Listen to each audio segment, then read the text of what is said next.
Hello, everyone. Today we have Nick Moss with us.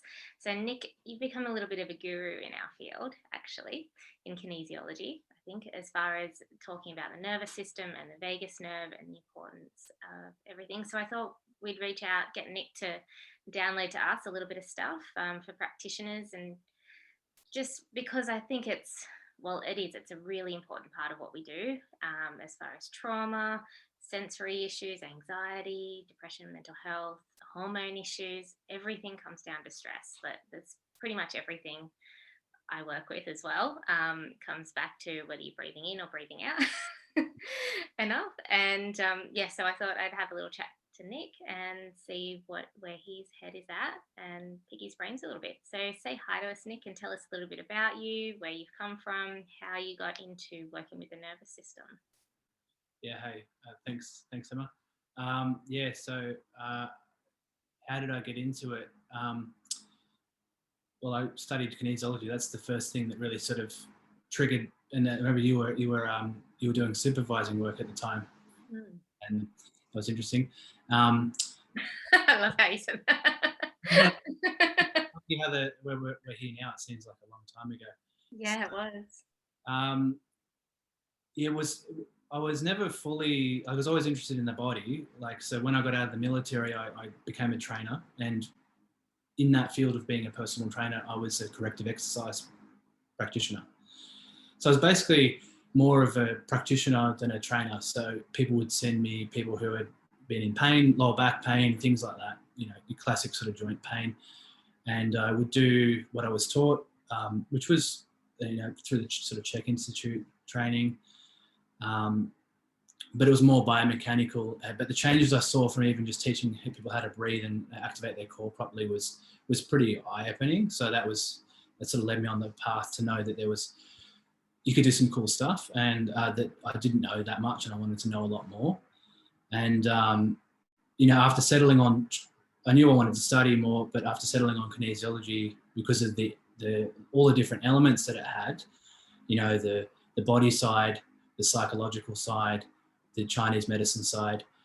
I had no idea that there was a neurology side, but once I saw kinesiology in action and saw it happen, and was like, hang on, how does that work? Right. I knew there was some sort of mechanism which I didn't know or understand that was making that happen, because it was so repeatable. Anyone could learn it if they just followed the steps, right? So there's got to be something to that. There's obviously always going to be stuff that we don't understand, and that's fine. But there is something there. There's a mechanism there. And then we started to go into a little bit of the neurology in those courses. Not probably the science side enough for me. So when I heard people like Charles Krebs in that talk, and how he would talk about the brain and how that feeds into kinesiology and how that works, that really was like, okay, so I want to know that. Right? I want to know what he knows. Not that I could probably do that, but I became sort of obsessed with it. I was like, hey, what's this neurology stuff? Like, what is it? It seems really abstract and weird. And then when I did further study into sort of manual therapy, there was a lot of neurology in those courses, but it was, again, still a lot of information, and very, neurology is very dry if it's just the information. It doesn't mean anything. It's just complex words, right? But there is a field of neurology called functional neurology, which is actually extrapolating that information and putting it into practice. And when you really understand it, you actually understand that all kinesiology is a form of functional neurology anyway. While muscle testing works by the mechanism of functional neurological or sensory feedback. So for me, it was almost like, okay, it's me getting the understanding of the underpinnings of what I was already doing, so I could understand what I was doing a bit better.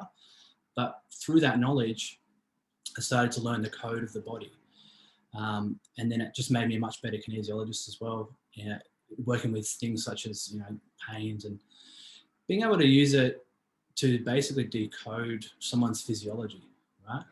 Okay, you need to tell us a little bit more about that, decoding someone's physiology. So tell us a little bit more about that, because That sounds really interesting.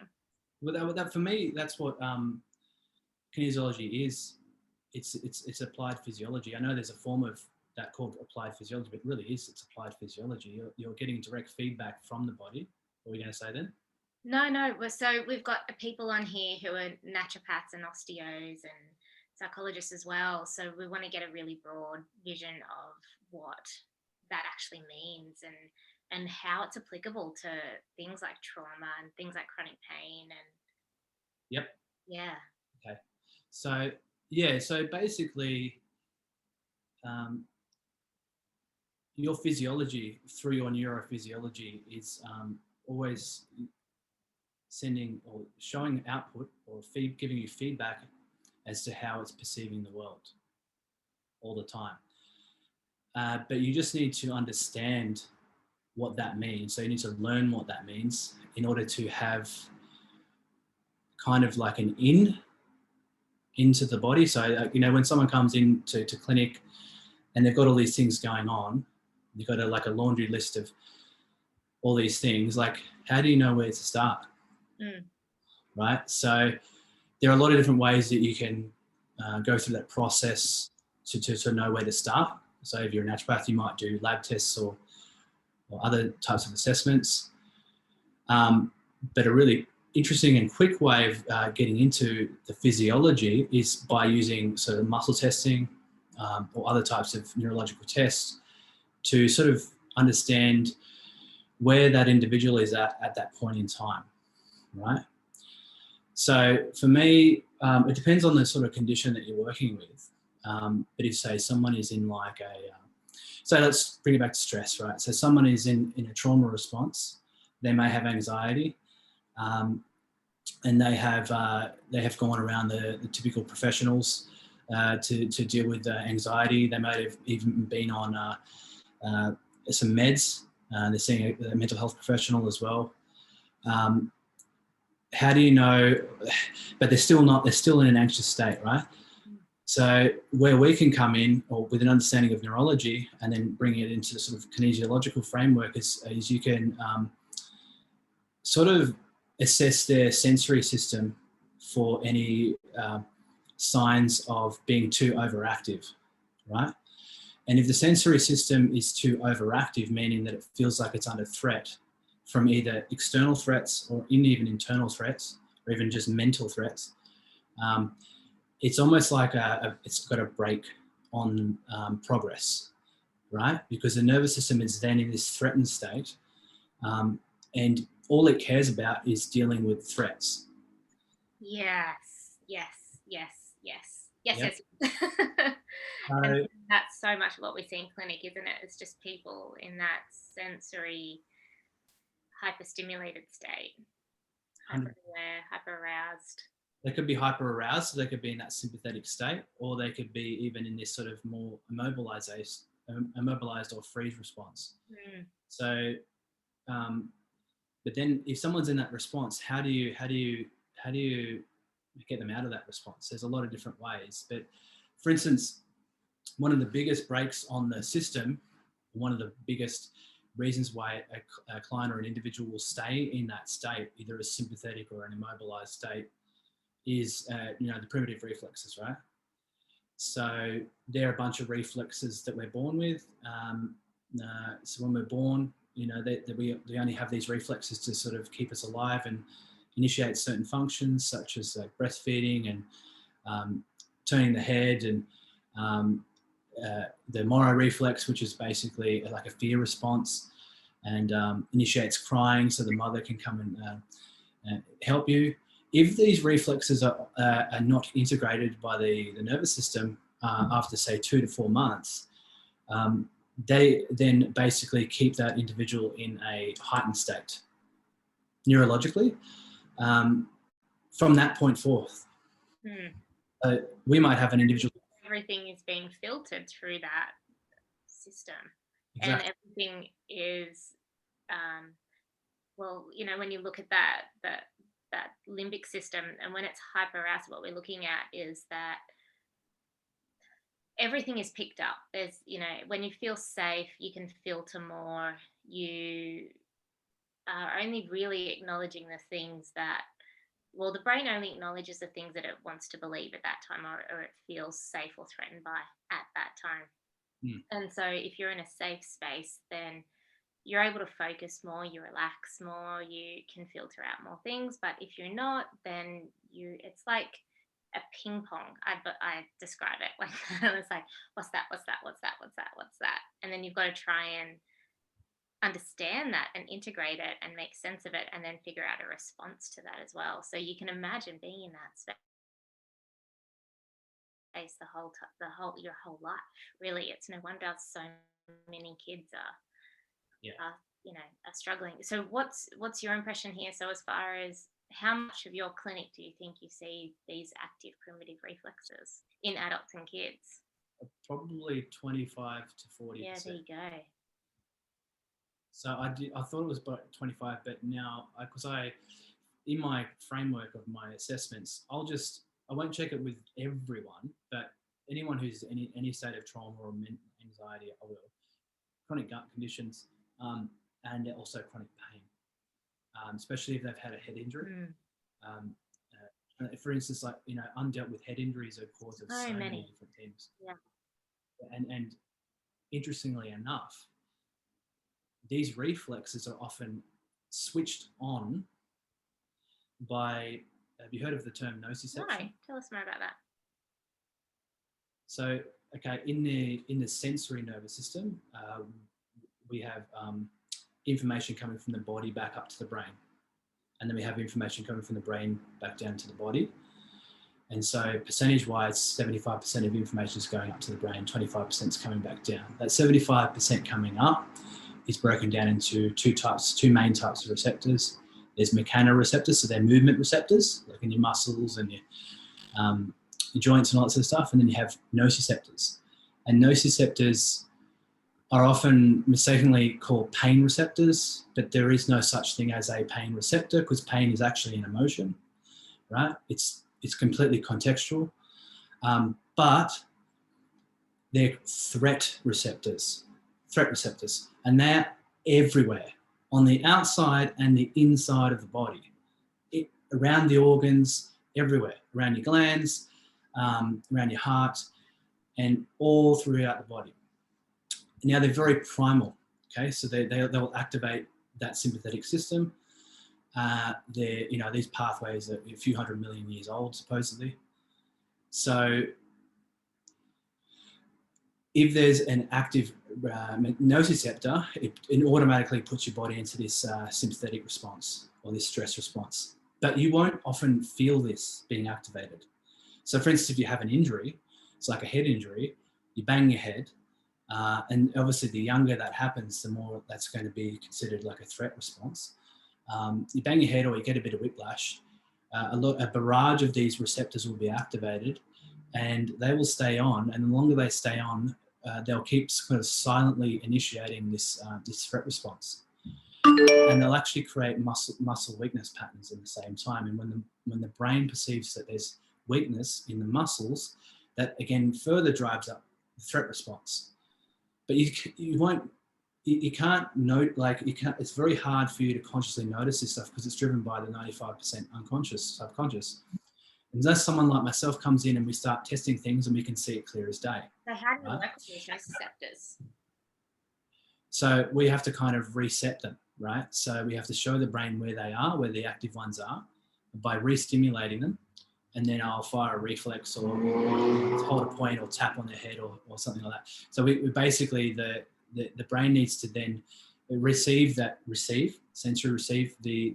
aberrant firing of that receptor, and basically look at it. And then once it sees it again and goes, oh yeah, cool, that's what's going on. And then you basically balance it, and then it basically switches off the receptor. Okay. Which can create a global response, right? Okay. So is that the only way to work with them? That physical mechanism? It depends on the receptor. So no, there's lots of different ways. There's lots of different ways, but that's the most pinpoint way to do it. But for instance, like if someone is stronger physically, they're going to have less nociception. Okay. Guaranteed. So every single one of us has underlying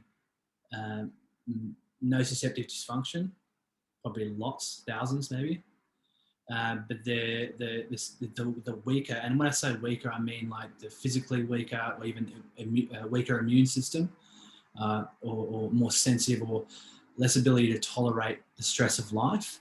The more these nociceptors come out and they express themselves. But if you're healthy, you're sleeping well, you're eating well, you're meditating, you're moving well, you're releasing your trauma, all that sort of stuff, they will clear, but it will also put like a kind of buffer over the top of these receptors. But going back to the primitive reflexes, nociception on the cranium will actually keep these reflexes on. So I find a lot of the times by doing work around the cranium, these reflexes stay off. They turn off instantly, and they stay off. Okay. And you don't even have to do any rehab drills. So it's really interesting how it works. Yeah. But there are many different ways you can work with this nociception. And for instance, emotions, like the emotional pathway or thinking about something that's stressful, that also travels up the nociceptive pathway. Okay. It's all linked. Right. So this is really interesting, because how I work with reflexes is that within the fascia, I find the areas, so kind of similar, where are the areas of trauma being held in the body? Yeah. And then I go in, I find the emotions, what needs to be released there, I feel into it. You know, there's much more kind of like a physical manipulation really. Yeah. With that fascia, and just kind of it's just feeling it and releasing it through that natural movement of the fascia. And so I'm listening to it at the same time. And so, you know, it's really interesting. I always love in our industry how we end up finding a really similar way to do things, just intuitively and through our own knowledge and everything else. So that's really cool. And so you do the tapping and. Yeah, look, I ask the body what it needs. So what sort of recalibration it needs. Does it need reflex? Does it need a bit of tapping? Because what does tapping do? It generates piezoelectricity in the body, which is automatically parasympathetic. It's calming. And this is, and this is it with the HPA axis. No matter how much you try and work with that, with it on a physiological, a nutrition level, even breathing, and it's really about what is the body trying to protect, and what are why and what are we trying to protect. Yeah. And so as far as health is concerned, it really can't just be everything we eat or everything we put into our body. It really does come from that, being really somatically aware of what we're holding and how tense we are. Because again, and I want to talk to you a bit more about this as well, like your mental state follows your tension. Yeah. Do you have any comments on that, or should I keep going? So, there's a few bits there, but just go back to when you said you're manipulating the fascia. So embedded in all the fascial layers are interstitial nociceptors. Okay, right? There you go. Yeah. So there are other manual techniques that I've learned, which is you basically very gently just move the tissues into a spot where they relax off. Yeah. For about 40 to a minute or so, it just relaxes. Just releases, and that's a completely normal physiological response. So you're already doing it, and you got there intuitively. But there's people teaching that stuff. That's the myofascial release, isn't it? That works like that, or is that? Yeah. But you were doing it as well. So you're resetting the nociceptors, which is resetting the brain. So you're putting it, you're manipulating, but you're safely doing it, right? And you're doing it in like a place of safety, right? Yes, absolutely. Yes. You're safe in that. And they need to be relaxed and to trust you at the same time. If you're trying to put someone into a state of, if you're trying to release trauma from the body when somebody isn't being held in a safe place. Yeah. It's just you can see where it's going to lead. They're going to feel exposed. They're going to feel more emotional afterwards. They're the ones that go home and have those big reactions and have, things get worse before they get better. I don't necessarily always think that that's a good thing when things get worse before it gets better. It means that, there's something there that they're afraid of. It's triggered fear somewhere along the way. Sometimes the practitioner has driven them too hard. Exactly, yeah. We become about all of our tools and techniques that we can put in, especially kinesiologists. We're so, as an industry, we're really guilty of all the tricks that we can do. Less is more, especially when working with a nervous system. It's often less is more, especially initially working. But the question you asked me about, the physiology. So I've got like I call it the performance iceberg. So like at the top you've got results. Sorry about that. Behavior, and everyone wants different results, right? So they want to feel better. They want to feel less stressed, or they want to be out of pain. That's the result that they want. And they might need to change their behavior to get that. But what's underneath behavior? It's their thoughts. And what's driving thoughts is often emotions. So deeper than that, then what's driving emotions? It's a physical feeling, right? And what creates a physical feeling? Your physiology. Yeah. Right. So, sorry. You're a boy today. So, your physiological state, basically generates a physical feeling, right? And if that feeling is perceived as being unpleasant, then that will drive you into that stress response. Does that make sense? Yeah. So for me, that's why I focus on breath training a lot now. And it's pretty much most people, I say you have to do, like I got to that point now where you need to do this breathing training in accordance with, or in conjunction with coming to see me, because this will get you where you want to go a lot faster, and will also put you in the driver's seat. And once people are able to change their breathing, they're able to change their physiological state very quickly, very, very quickly. Absolutely. Yeah. And with little kids, if they can't breathe, I often say, I say to kids, do your OMs, it teaches them how to breathe out.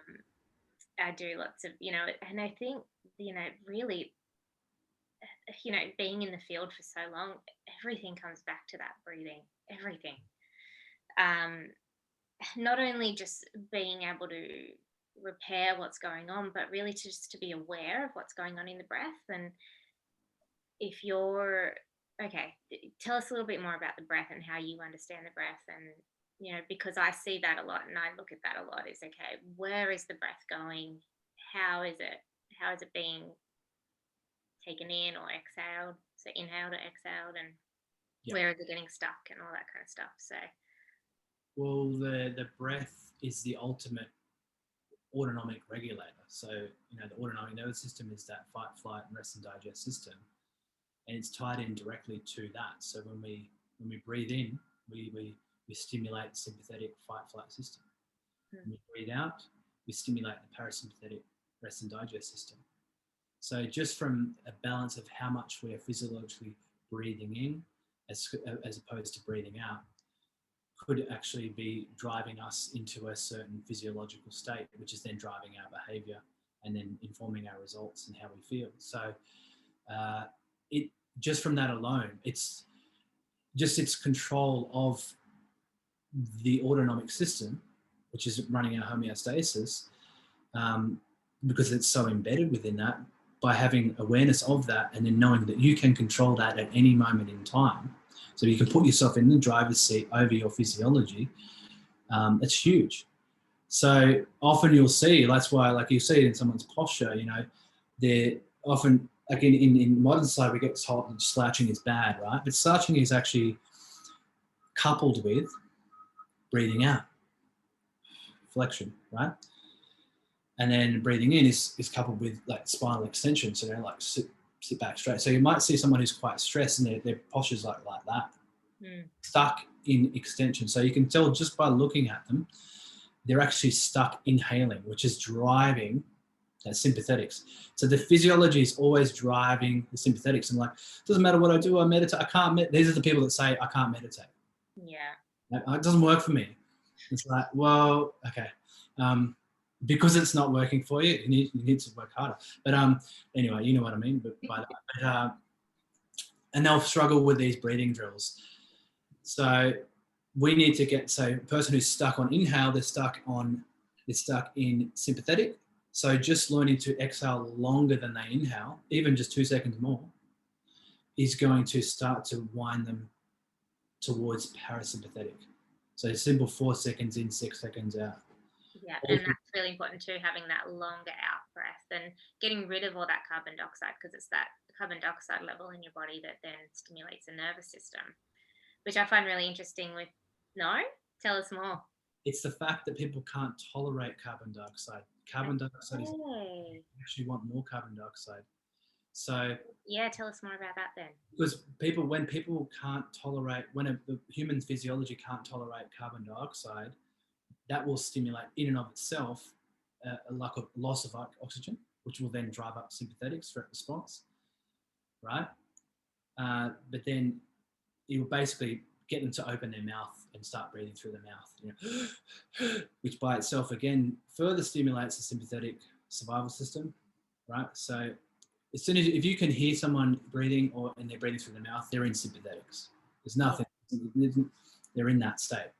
But learning how to tolerate carbon dioxide better means that when you go into a stressful situation and you naturally start breathing more, or you start accumulating more carbon dioxide, the fact that you're accumulating the carbon dioxide means that you because you can tolerate it better, those survival systems won't kick in.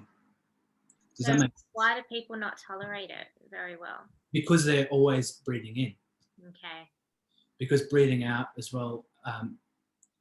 So it's a bit complicated. So why do they not tolerate it? Because they're just basically breathing shallow, and when the carbon dioxide starts to build up, they're getting these threat signals. So, and then that just gets worse and worse over time. So they can only really tolerate carbon dioxide for a few seconds, 5 seconds or so.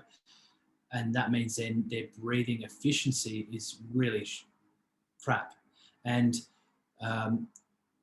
so the oxygen and carbon dioxide exchange is off, which means the acid alkaline balance is off as well. So they got more inflammation. They all got lots of gut stuff and all that sort of thing that flows on from that. They're going to create trigger points in their muscles, their breathing muscles as well, which in and of themselves are going to, when you breathe, your brain's going to feel that as well. So it's going to create more anxiety. So it's just this constant continuum of winding you in, right? So you need to be wound back out. So when I'm prescribing breathing drills initially for someone who's in a sympathetic state, which as we know is a lot of people, it's literally tongue to the roof of the mouth.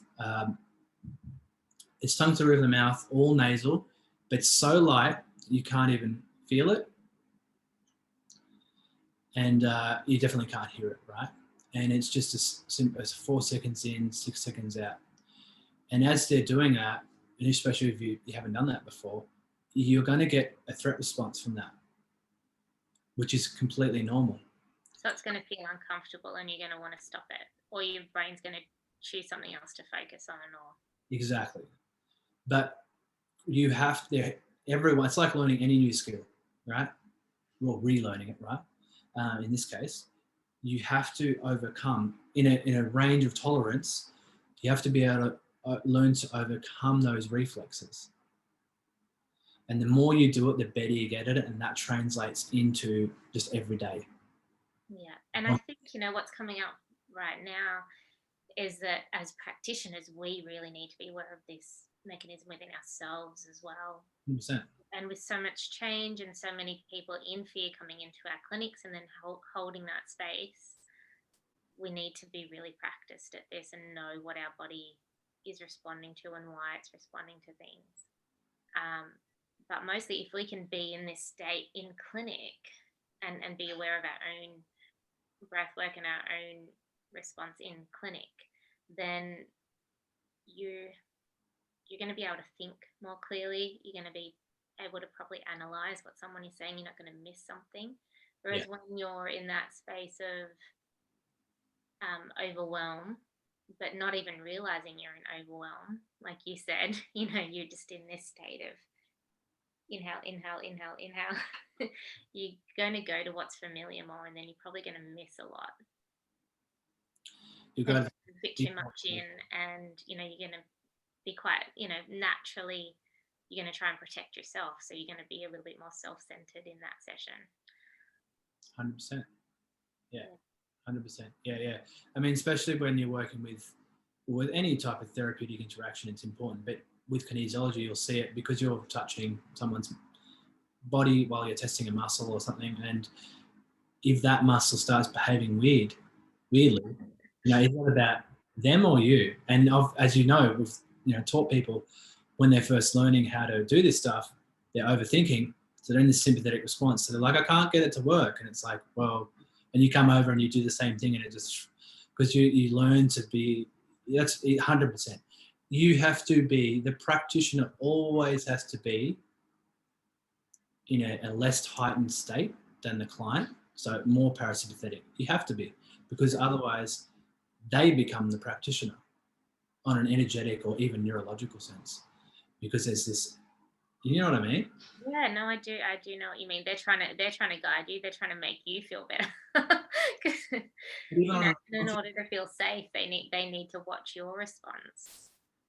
Even on an unconscious level, even without them being consciously aware of the two nervous systems interacting, if one person is less healthy than the other, the healthier person, whoever that is giving that other person energy. I think the biggest compliment I ever get is people walk into the room and within 10 seconds they're crying. And they're like, I don't know what this room does. And it's just that sense of they have permission to let go. And that's a real presence that comes with that. And I'm not trying to make them do that. I'm literally just relaxed and easy about whatever's going to come myself. But, I know, and, I saw you like 12, 13 years ago. No, sorry, 8, 9 years ago. It was when I was pregnant with Kobe, wasn't it? I think so, yeah. Yeah. So, you were very much focused and really wanting to listen to the body then. I can remember. I don't know why all this is coming up. I'm just remembering. No wonder you've gotten to this place where you've really understood the body and everything and what really makes humans tick. Yeah. Learn. So I know you've got so much information to share. So where can people find you and all the stuff that's going to be happening soon as far as more information and courses? Where can people find you? Yeah, so I've got a website. So that's functionalneurohealth.com. Functionalneurohealth.com. Yep. And I've got a corresponding Instagram page. That's probably where I'm most active. I just post stuff all the time there. You've got some really good stuff on there and tips on that too. I really enjoy your page. Quite a lot of good free content on there. But there's also, I've always said I wanted to do my own sort of education as well. And last year I did like 4 webinars. And this year is all about developing that as well. To have, including like exercise libraries and all sorts of different things. So I'm in the moment at the moment, I'm basically filming a lot of that stuff and creating it. There will be practitioner certifications and stuff eventually, but at the moment I've just done some like topical webinars. So one of them I did on the vagus nerve. I did one on chronic pain in the brain. I did one on movement neurology, and another one on breathing, which is, I would highly recommend that one. Some people all around the world have had some amazing results with that. So that's basically learning about the neurology and the biomechanics of breathing, how to assess your own breathing, and then build your own breathing program, including learning specific breathing drills for different parts of the brain as well, which is really cool. There'll be another level 2 of that as well coming out, but they're all actually all available on demand already. They're all up on Teachable. I just need to get my sales page, the page done properly there. It's all there. But if anyone's interested and they want to learn it, just reach out and I'll just hook you up with it. Awesome. Yeah. Functionalneurohealth.com. Yeah. Perfect. Thank you so much for joining us. I really, really appreciate it. No worries. Hopefully it was enlightening or helpful in some way. It has, and it's just given people that really concrete understanding of the body, and not forgetting, the muscles and the nociceptors as well. Oh, yeah. It's always the names that throw me off. All right, thank you so much, Nick. I'll speak to you soon. Thank you. Bye. Oh, sorry, hang on.